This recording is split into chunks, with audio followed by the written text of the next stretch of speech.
Jangan lupa untuk subscribe, like, komen, dan share apabila itu bermanfaat buat teman-teman semua. Selamat datang kembali di channel Elviani. Juga buat teman-teman yang sudah berkunjung selalu di channel saya ini, channel Ori bisa kena dismonet dengan judul yang menyesatkan.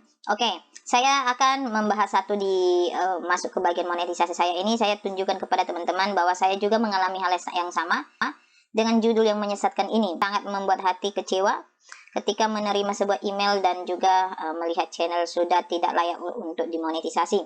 Bahwa kebijakan monetisasi channel YouTube itu ada beberapa hal yang mereka akan tinjau pada channel kita. Lainnya dia akan memeriksa beberapa poin di sini. Yang pertama, tema utama. Tema utama itu adalah thumbnail kita. Dan yang kedua adalah video yang paling sering ditonton oleh orang, atau penayangan video kita yang memiliki penayangan yang banyak, itu yang akan mereka perhatikan. Dan video terbaru atau konten yang baru kita upload, dan waktu tonton terbesar dalam konten kita, itu yang akan mereka tinjau, dan metadata video. Nah, ini yang akan mereka seleksi dalam setiap channel yang ada di platform YouTube. Jadi kalau kamu mengalami kena dismonet karena judul yang menyesatkan, mungkin di antara ini poin-poin yang disampaikan oleh YouTube ini termasuk channel kamu yang ada di dalamnya. Jadi kamu harus memperbaiki poin-poin ini di dalam channel kamu sebelum kamu melakukan peninjauan kembali. Yang pertama, kalau konten kamu itu ori, perhatikan bagian thumbnail kamu. Saya saranin untuk mengubah keseluruhan thumbnail yang kamu punya. Kalau thumbnail kamu lama bermasalah, mungkin ada kata-kata yang kurang sesuai dengan konten yang dimiliki oleh kalian, coba ubah keseluruhan thumbnail yang pertama kalian lakukan. Jadi harus mengubah thumbnail keseluruhan konten yang kita miliki kalau konten kita itu bersifat original. Dan yang kedua yang perlu kalian perhatikan di situ juga, yaitu waktu tonton. Dan bisa kalian melihat bagian komentar mungkin di setiap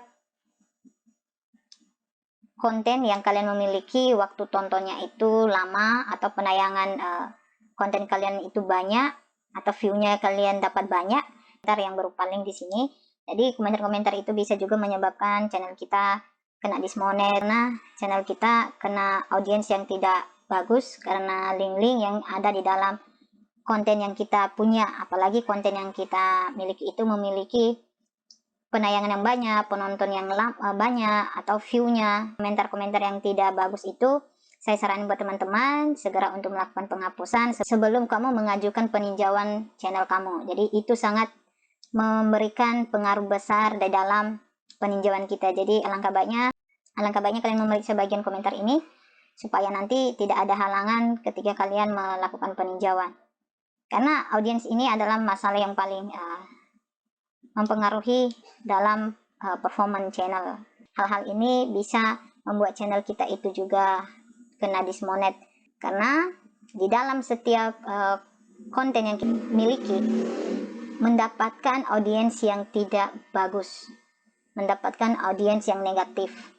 Jadi perlu diperhatikan bagian sini. Kita akan fokus pada konten-konten yang kita miliki, baik itu original, re-uploader, gaming, ataupun cover-cover lagu, vlog pribadi. Mereka akan fokus kebijakan mereka. Apakah konten yang kamu sodorkan atau kamu pertontonkan secara publik di channel itu, mereka akan memperhatikan beberapa hal yang perlu kalian tinjau saat ini ketika channel kalian sedang dismonet. Di dalam beberapa video saya selalu saya membahas dengan metadata.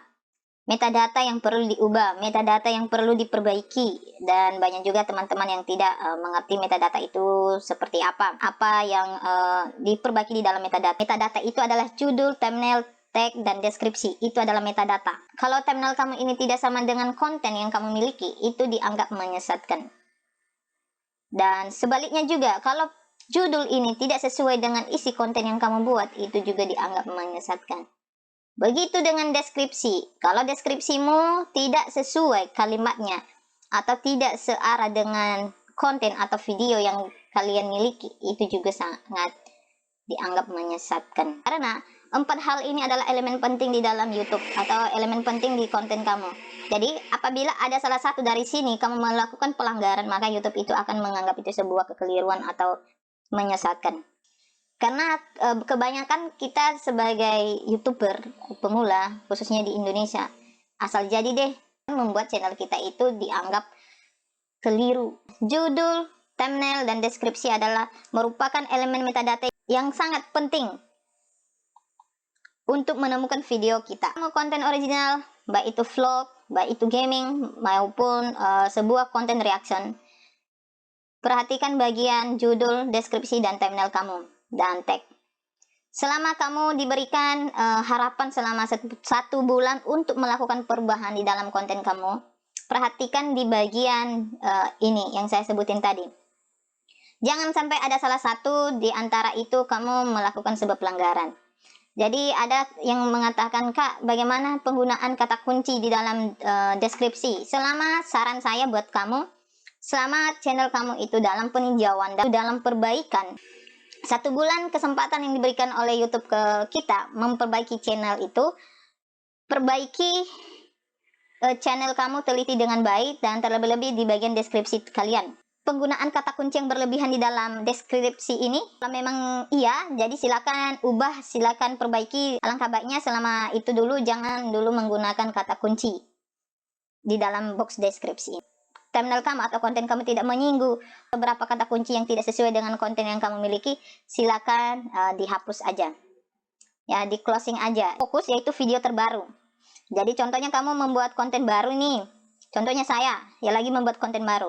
Mereka akan memperhatikan konten yang saya miliki ini. Apakah ada di dalam konten itu yang melanggar kebijakan mereka? Kalau ada, ya itu tetap akan ditolak monetisasinya kembali. Mereka akan fokus pada konten kita yang memiliki penonton banyak atau tontonan terbesar di setiap konten kita. Nah, ini saya mendapatkan komentar 12.000 dan like-nya 10.000 dan dislike-nya sekian, dan view-nya saya dapat 542. Jadi di sini YouTube itu fokus di dalam ini juga, dan konten yang baru kita upload.